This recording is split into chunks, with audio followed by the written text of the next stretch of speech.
Welcome to iDream media. So మనం ఈ మధ్యకాలంలో చాలా ఇన్స్టా రీల్స్లో చూస్తూ ఉన్నాం ఏంటంటే, సో మీకు క్రామ్స్ వస్తే ఈ డెఫిషియన్సీ ఉన్నట్లు, హెడేక్ వస్తుందంటే ఈ మినరల్ డెఫిషియన్సీ ఉన్నట్లు, లేదా నోటిపూత వచ్చిందంటే ఈ విటమిన్ డెఫిషియన్సీ ఉన్నట్లు ఇలా చెప్తూ ఉన్నారు కదా. అసలు మనం ఎలా తెలుసుకోవాలి అంటే మన బాడీలో ఎలాంటి చేంజెస్ వస్తే ఏ డెఫిషియన్సీ ఉందని తెలుసుకోవచ్చు, వివరాలు తెలుసుకుందాం. ఈరోజు మనతో పాటు ఉన్నారు ప్రముఖ డైటీషియన్ పావని గారు. పావని గారు నమస్తే అండి. నమస్తే అండి.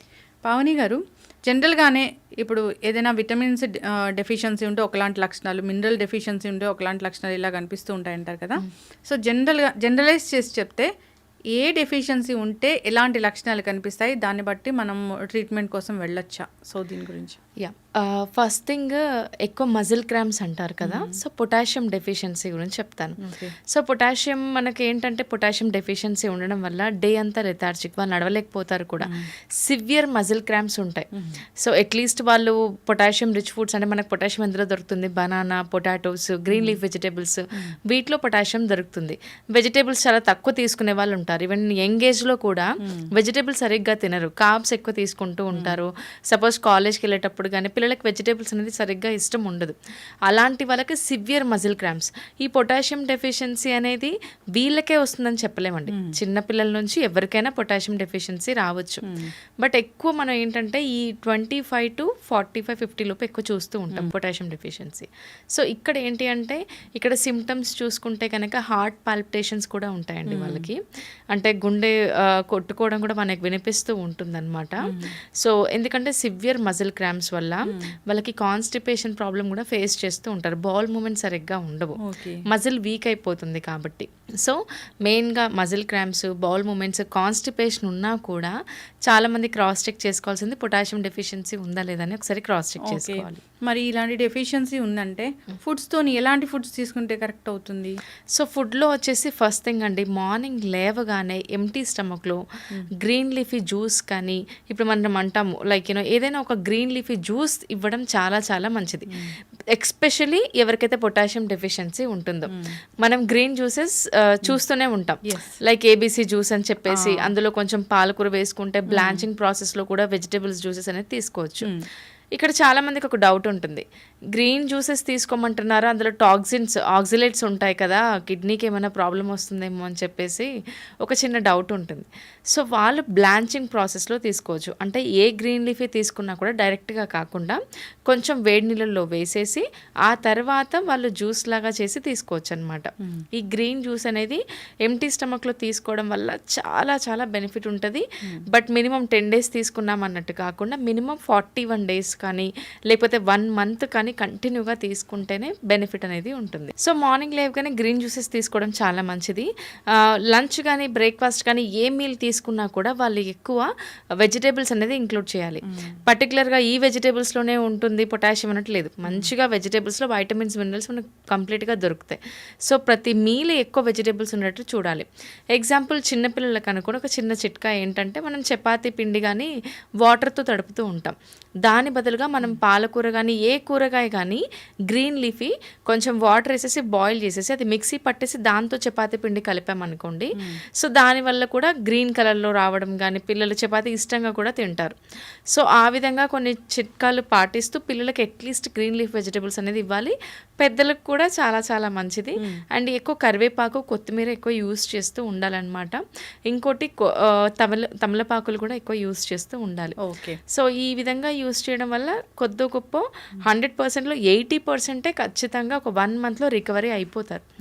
సెకండ్ పాయింట్ ఏంటంటే, సివియర్ మజిల్ క్రాంప్స్ ఉన్నప్పుడు ప్రోటీన్ కూడా చాలా అవసరం. సో ప్రోటీన్ రిచ్ ఫుడ్స్ కూడా ఖచ్చితంగా ఇంక్లూడ్ చేయాలి. ప్రోటీన్ రిచ్ ఫుడ్స్ చూసుకుంటే కనుక వెజిటేరియన్స్ అయితే paneer, soya chunks are equal to chicken అండి. సో చాలా బెటర్గా మనకు ప్రోటీన్ దొరుకుతుంది. సోయా చంక్స్ తీసుకోలేని వాళ్ళు దాన్ని మిక్సీ పట్టేసి కర్రీలలో వేయడం కూడా అలవాటు చేసుకోవచ్చు. అది కాకుండా తోఫు కూడా దొరుకుతుంది, సాయ్ బేస్డ్ తోఫు కూడా దొరుకుతుంది, అలా తీసుకోవచ్చు. పప్పు ధాన్యాలన్నీ తీసుకోవచ్చు అండి. ఓల్ పల్సెస్ ఎక్కువ యూస్ చేస్తూ ఉండాలి. అండ్ ఒకవేళ నాన్ వెజిటేరియన్స్ అయితే ఫిష్లో కంప్లీట్గా ప్రోటీనే ఉంటుంది, ఫిష్ తీసుకోవచ్చు. చికెన్ బ్రెస్ట్ పీస్ తీసుకోవచ్చు, ఎగ్స్ పుష్కలంగా తీసుకోవచ్చు. సో ఈ ప్రోటీన్ మనకు లేదనుకోండి, ఎంత మనం మెడికేషన్ తీసుకున్నా, ఎంత పొటాషియం రిచ్ ఫుడ్స్ తీసుకున్నా కూడా సమ్వాట్ మనకి హెల్ప్ అవ్వాలంటే ప్రోటీన్ అనేది యాడ్ అవ్వాలి. సో ఈ విధంగా ఈ పొటాషియం డెఫిషియన్సీని మనం ఓవర్కమ్ చేయొచ్చు. ఎస్. అయితే నెక్స్ట్ అంటే మనము మజిల్ క్రాంప్స్ గురించి మాట్లాడుకున్నాము. ఇంకా B12 డెఫిషియన్సీ ఉంటే ఎలాంటి లక్షణాలు కనిపిస్తాయి? ఫస్ట్ ఆఫ్ ఆల్ మనకు B12 మన బాడీలో ఏం చేస్తుందంటే చాలా చాలా ఇంపార్టెంట్ వైటమిన్. సో ఇది నర్వ్ ఫంక్షనింగ్కి మనకేంటంటే చాలా చాలా హెల్ప్ అవుతుంది. సో B12 డెఫిషియన్సీ ఓవరాల్గా మనకి రెడ్ బ్లడ్ సెల్స్ ప్రొడక్షన్ కూడా అవుతుంది అనమాట. B12 వల్ల రెడ్ బ్లడ్ సెల్స్ ప్రొడక్షన్ కానీ నర్వ్ ఫంక్షనింగ్ కానీ ఓవరాల్గా మనకు మన బాడీని కేర్ తీసుకుంటుంది. చాలా ఇంపార్టెంట్ వైటమిన్. సో ఈ వైటమిన్ డెఫిషియన్సీ ఉన్నప్పుడు కాళ్ళల్లో మంటలు, తిమ్మిళ్ళు బాగా వచ్చేస్తాయి వాళ్ళకి. సో మెయిన్గా హార్ట్ పాల్పిటేషన్స్ కూడా వీళ్ళకి కూడా ఉంటాయి. ఇంకోటి ఏంటంటే చాలా ఎనిమిక్ అయిపోతూ ఉంటారు. రెడ్ బ్లడ్ సెల్స్ ప్రొడక్షన్ సరిగ్గా ఉండకపోవడం వల్ల ఆడవాళ్ళల్లో అనిమిక్ అయిపోతూ ఉంటారు. ఇలా మనకి ఈ సిమ్టమ్స్ చూస్తూ ఉంటాం. ఇంకోటి పేల్ స్కిన్ కూడా ఉంటుంది. జాండీస్ వచ్చినట్టు స్కిన్ కనిపిస్తూ ఉంటుంది B12 డెఫిషియన్సీ ఉన్న వాళ్ళకి. సో ఈ సిమ్టమ్స్ కనిపిస్తున్నాయి, బాగా వీక్ అయిపోతున్నాము అని అంటే కనుక వాళ్ళు ఖచ్చితంగా వైటమిన్ B12 రిచ్ ఫుడ్స్ అనేది ఇంక్లూడ్ చేయాలి. Okay. So vitamin B12 rich foods అంటే ఏముంటాయి? వైటమిన్ B12 చూడండి, వెజ్లో మనకు చాలా తక్కువ దొరుకుతుంది, నాన్ వెజ్లో ఎక్కువ దొరుకుతుంది. ఓకే. సో వైటమిన్ B12 మనకు దొరికేది ఎక్కువ నాన్ వెజ్లోనే దొరుకుతుంది. నాన్ వెజిటేరియన్స్కి అయితే ప్రాబ్లం ఉండదండి. ఎగ్స్లో కానీ, చికెన్లో కానీ, ఫిష్లో కానీ, చికెన్ బ్రెస్ట్లో కానీ, మటన్లో కూడా, లివర్లో కూడా మనకు వైటమిన్ B12 పుష్కలంగా దొరుకుతుంది. When it comes to vegetarian ఇది ఒక టాస్క్ అని చెప్పొచ్చు. వాళ్ళు ఒకవేళ తీసుకోలేకపోతున్నారు ఫర్మెంటెడ్ ఫుడ్స్లో వైటమిన్ B12 ఉంటుందండి. సో కర్డ్ తీసుకోవడం కానీ, మొలకెత్తిన గింజలు తీసుకోవడం కానీ, ఇలాంటివి ఫర్మెంటెడ్ ఫుడ్స్ ఎక్కువ ఇంక్లూడ్ చేస్తూ ఉండాలి. లేదు మాకు అవ్వట్లేదు ఆ ఫుడ్స్ తీసుకోవడం వల్ల, కొంచెం లాక్టోజ్ ఇంటాలరెన్స్ ఉంది అని అంటే వాళ్ళు మాత్రం ఖచ్చితంగా దే కెన్ చూస్ మెడికేషన్ అండి. వైటమిన్ B12 మనకు సప్లిమెంట్ తీసుకుంటే సరిపోతుంది. దట్టు ఎక్కువ తీసుకోకుండా తక్కువ లిమిట్ అమౌంట్లో వాళ్ళకి డెఫిషియన్సీ కవర్ అయ్యేంత వరకు మెడికేషన్ తీసుకొని ఆ తర్వాత ఫుడ్ హ్యాబిట్స్ చేంజ్ చేస్తూ protein rich foods, fermented foods include చేస్తూ ఉంటే ఖచ్చితంగా ఓవర్కమ్ అవ్వచ్చు. ఇంకోటి ఏంటంటే కాళ్ళల్లో వాటర్ కూడా నిండిపోతూ ఉంటుంది వైటమిన్ B12. లైక్ ఇలా పట్టుకుంటే లైక్ స్కిన్ లోపలికి వెళ్ళిపోవడం ఇలా జరుగుతూ ఉంటుంది అన్నమాట. ఫేస్ కూడా పఫీ స్కిన్ కూడా ఉంటుంది. జాండీస్ స్కిన్ టైప్ కలర్ కూడా ఫేస్ వచ్చేస్తుంది. మెయిన్గా టిగ్లింగ్ సెన్సేషన్, నమ్నెస్ ఎక్కువ కాళ్ళల్లో ఎక్కువ చూపిస్తూ ఉంటుంది అనమాట. So vitamin B12 is a main vitamin. ఆడవాళ్ళల్లో చాలా చాలా ఇంపార్టెంట్. ఎనిమిక్ ఉంటే కనుక ఇమ్మీడియట్గా మనము లైక్ ఐరన్ సప్లిమెంట్స్ తీసుకుంటూ మెయింటైన్ చేయాలి. ఐరన్ రిచ్ ఫుడ్స్ కూడా తీసుకుంటూ మెయింటైన్ చేస్తేనే చాలా మంచిది. ఎస్, ఖచ్చితంగా అండి, చాలా చక్కగా చెప్పారు. ఇంకా మేజర్గా ఎలాంటి డెఫిషియన్సీస్ మనం చూస్తూ ఉంటాము, మనం గుర్తుపట్టడానికి ఇంకేమున్నాయి? Vitamin D is an important vitamin అండి. ఓవరాల్ ఒక వైటమిన్ మన బాడీ ఫంక్షనింగ్ చేస్తుంది అంటే అది వైటమిన్ D. వైటమిన్ D చాలా మంది అనుకుంటారు ఏంటంటే సన్లైట్ ఎక్స్పోజర్ వల్ల మనకు వైటమిన్ D దొరుకుతుందని చెప్పేసి. 1 day 2 days సన్లైట్ ఎక్స్పోజర్ చేస్తే కాదు, కంటిన్యూగా మనం రెగ్యులర్గా అది ఒక అలవాటుగా మనం చూసుకోవాలి. వైటమిన్ D ఏం చేస్తుందంటే కాల్షియం అబ్జర్ప్షన్లో చాలా చాలా మెయిన్ రోల్ ప్లే చేస్తుంది. ఎవరికైతే నీ పెయిన్స్ ఉంటాయో, బోన్ పెయిన్స్ ఉంటాయో వాళ్ళకి ఖచ్చితంగా వైటమిన్ D డెఫిసిట్ ఉందా లేదా అనేది చెక్ చేసుకోవాలి. ఈ వైటమిన్ D ఓన్లీ బోన్స్ దగ్గరే కాదండి, ఓవరాల్ బాడీ ఫంక్షనింగ్కి మనకి హెల్ప్ అవుతుంది అనమాట. సో ఈ వైటమిన్ D డెఫిషియన్సీ ఉన్న వాళ్ళు ఎక్కువ milk and milk products include చేయడం వల్ల కానీ, ఫిష్ ఇంక్లూడ్ చేయడం వల్ల కానీ, లేకపోతే సన్లైట్కి ఎక్స్పోజర్ అవ్వడం వల్ల, ఇలాంటి వైటమిన్ D రిచ్ ఫుడ్స్ని ఇంక్లూడ్ చేయడం వల్ల చాలా చాలా హెల్ప్ అవుతుంది. మెయిన్గా ఏంటంటే కాల్షియం అబ్జార్ప్షన్ ప్రాపర్గా అవ్వాలి అంటే అక్కడ వైటమిన్ D ఉండాలి. సో వైటమిన్ D మనం ఖచ్చితంగా ఇంక్లూడ్ చేస్తూ ఉండాలి. ఎవరైనా సరే అబౌవ్ 20 ఏజ్ ఉన్న వాళ్ళు, ఈవెన్ చిన్నపిల్లల్లో కూడా వైటమిన్ D డెఫిషియన్సీ చూస్తామండి. అబౌవ్ 20 ఏజ్ ఉన్న వాళ్ళే ఖచ్చితంగా once in year vitamin D, vitamin B12, electrolytes అంటే పొటాషియం, సోడియం, ఈ టెస్ట్ అనేది ఖచ్చితంగా చేయించుకుంటూ ఉండాలి హెల్త్ చెకప్లో. సో ఇది చేయించుకుంటే ఏంటంటే వాళ్ళ బాడీ ఫంక్షనింగ్, చాలామంది అనుకుంటారు నా బాడీ ఫంక్షనింగ్ ప్రాపర్గా అవ్వట్లేదు అంటే నేను సరిగా ఫుడ్ తీసుకోలేదా, నాకు డయాబెటీస్ ఉందా, లేకపోతే నాకు థైరాయిడ్ వచ్చిందా, వెయిట్ గెయిన్ అయిపోతూ ఉంటాను అని అనుకుంటూ ఉంటారు. కానీ ఈ డెఫిషియన్సీస్ వల్ల కూడా మనకు చాలా చాలా కాంప్లికేషన్స్ వస్తాయి.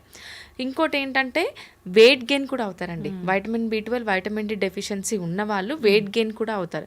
ఎందుకంటే మజిల్ క్రాంప్స్ ఉంటాయి, హార్ట్ పాల్పిటేషన్స్ ఉంటాయి, కంప్లీట్ ఓవరాల్ మెటబాలిక్ వైటమిన్స్ కాబట్టి మన మెటబాలిజం, ఇమ్యూన్ సిస్టమ్ కూడా దెబ్బతింటుంది. ఓకే. దానివల్ల వెయిట్ గెయిన్ అవుతూ ఉంటారు. యెస్. మేడం మరి డి డెఫిషియన్సీ ఉంది. ఏం చేయాలి? డి డెఫిషియన్సీ ఉన్న వాళ్ళు ఫస్ట్ థింగ్ ఏంటంటే మిల్క్ అండ్ మిల్క్ ప్రొడక్ట్స్ ఖచ్చితంగా ఇంక్లూడ్ చేయాలండి. ప్రతి మీల్లో కర్డ్ కానీ ఒక పూట పాలు తాగడం కానీ చేయాలి. మాకు మిల్క్ అండ్ మిల్క్ ప్రొడక్ట్స్ పడవండి అస్సలు అని అనుకున్న వాళ్ళు నాన్ వెజ్ ఆప్షన్ తీసుకోవచ్చు. ఎగ్స్, ఫిష్, చికెన్ బ్రెస్ట్ తీసుకోవచ్చు.